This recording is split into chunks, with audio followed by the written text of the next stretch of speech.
Now, veteran journalist Haruna Atta is our lead campaigner for defending media freedom today, and he wants President Akufo-Addo to speak out against the recent spate of attacks against the media. This, according to him, is because the record of this government rivals that of former President Rawlings during the dark days. The former ambassador to Namibia has been speaking to Raymond Akwa. Count for me your worst experience in the field of journalism.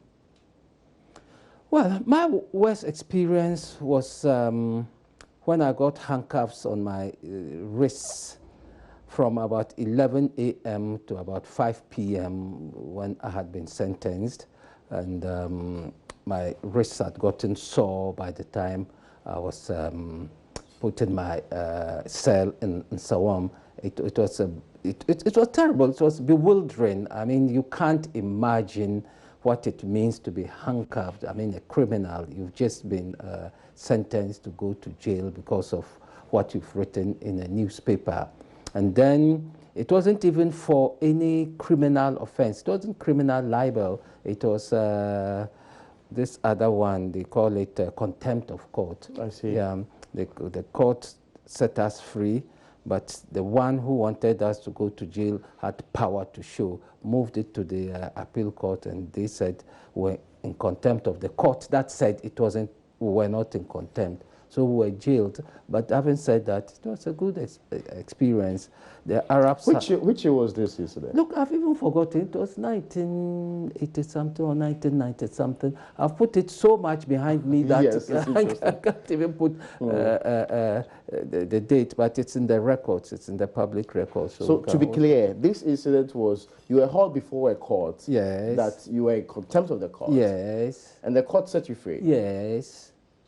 And the lady, the wife of the then head of state, insisted that we were in contempt. And people don't normally appeal contempt, but then she appealed.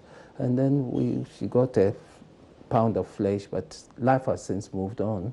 Okay, so you were in jail for how long? For 1 month, one terrible month. One month?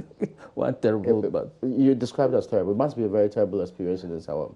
In Sawam, they transferred me to Akuse later. I see, you were they transferred. Oh, in Sawam, if you can get good company, it's like a school. Yeah, the cells are there. It has a big compound. You can play football. It was well constructed. Yeah, but a place like Akuse is just a small prison which used to be a warehouse. You know, that area used to be a waterway and where goods were carried on the river. So there were a lot of these warehouses dotted around there. So then Akuse prison is a warehouse. It's very claustrophobic, very, very claustrophobic. Okay. But, so those comparably a more terrible experience compared to Sawam. Yeah. In Sawam, yes. Your freedom has been taken away from you. That is terrible enough. Yeah, and if you don't have someone to feed you, it's terrible. I mean, our prisoners are not treated well at all. About President Nana Akufo-Addo, when he was becoming president, what was your expectation of him in terms of press freedom? Let me make, is it a caveat, whatever it is at the beginning. I may be the wrong person to answer questions regarding the current incumbent because I didn't vote for him. I didn't expect much of him. So my fears seem to be confirmed over and over. So perhaps... Sorry, let's be clear. Okay. You're talking about fears. Yeah. It suggests to me a detraction from what was known to many in this country. Yeah. So what were these fears, and specifically related to press freedom? Yeah, but the fears include one which is very common to intolerant leadership. Really? I could tell, and I knew that he had a streak of intolerance. You knew him? Yeah. Very well. I worked with him for 6 years as the editor of the Statesman, for which he was the publisher. Okay. Yep.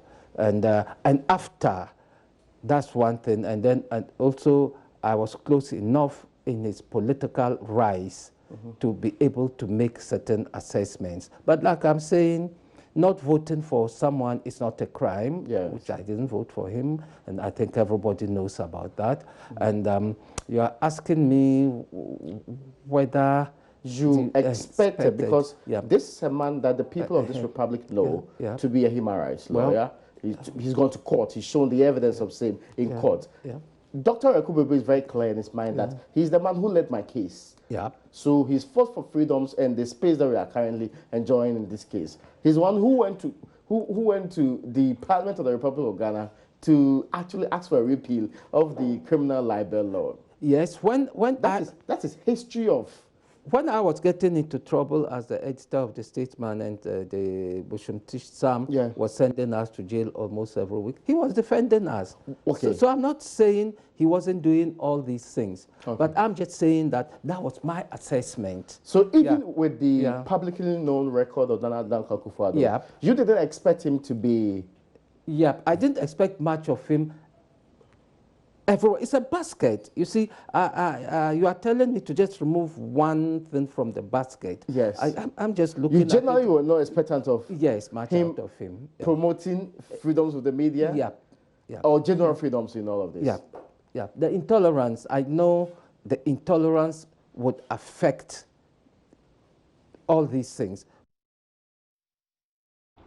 We can also hear from the NDC Samuel Ofusuampo and Johnson Isiedrin Ketia, who have been bemoaning attacks, threats and instigations against journalists perceived to be critical of this government. They spoke at an event to commemorate 7 years of the passing of former President John Evans Atta Mills. Tells you that there's a difference between what somebody says as a presidential candidate and what he delivers as a president of the republic. I can attest to that fact, but again, you are living through it and you can attest to it best. You live through all the regimes, and I think that what is happening now can only be comparable to Ghana during the revolution, where obviously there was no media freedom. Is that fair, though? I mean, under the previous government, there were some instances of, the abuse of media freedom. Stan Dogbe famously smashed the recorder of a journalist. So this would not be the first time we've had such incidents, would it? You are talking about murders, detentions and torture under a president who, otherwise has been acclaimed for his defense for media freedom. So they are not comparable things at all. But can you blame the murder on the president? You want to? Well, the chronology of the events leading to the murder of the president has put a stain on the administration generally, because, this is a journalist who had undertaken an investigative job, which seems to indict not only the government as such, but the president himself. And then it is followed by somebody who comes up, a very staunch member of parliament and staunch friend of the president, who comes out to declare that anybody who attacks that person would have payment from him. And nothing happens, and the person gets murdered. So it's a different type of thing altogether. It is not accidental. And I think that the government would have absolved itself of blame if they had moved swiftly to find answers to that type of murder. But so far, we don't appear to have any solutions.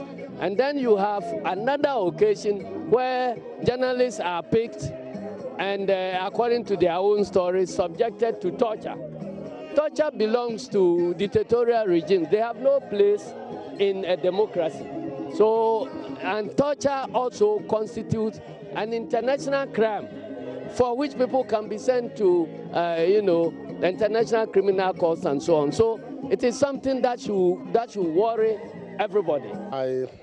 I feel very disappointed in our president, His Excellency Nana Addo Dankwa Akufo-Addo, because for the many years that I saw him in politics, especially in opposition politics, he really championed human rights, media freedom, and rule of law. And so I was very expectant that having become the president of the Republic of Ghana, he will continue to champion those principles that he has stood for all his life. But I think that what we are seeing here is in sharp contrast with the Nana Akufo-Addo that we knew when he was in opposition.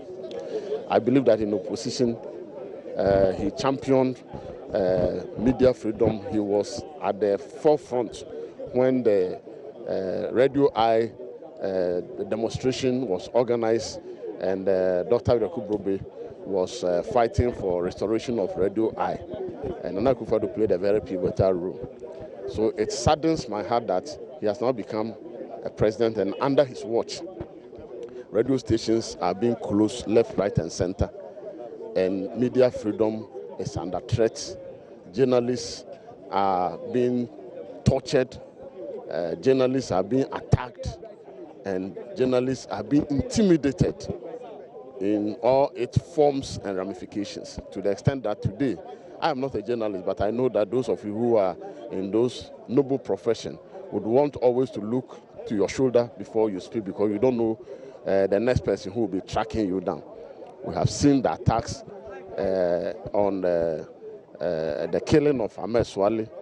We have seen the challenges that Haruna Atta is going through, using all sorts of legal gymnastics to frustrate him.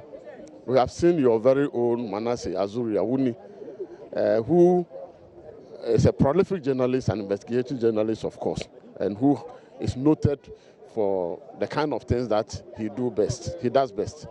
Today, as we speak now, the gentleman that we knew him of and the way that he writes, when you listen to him and you read his writings, you will see that some fear of God has been put in him, to the extent that he has to go into exile because of threat on his life. And all those things are a danger to our democracy, free speech, and fundamental human rights of every Ghanaian. So I am very worried that if this trend continues, then we are stretching the limit beyond what Ghanaians could entertain. Let us know what you think. The hashtag is Defend Media Freedom. Let's hear your voice on social media.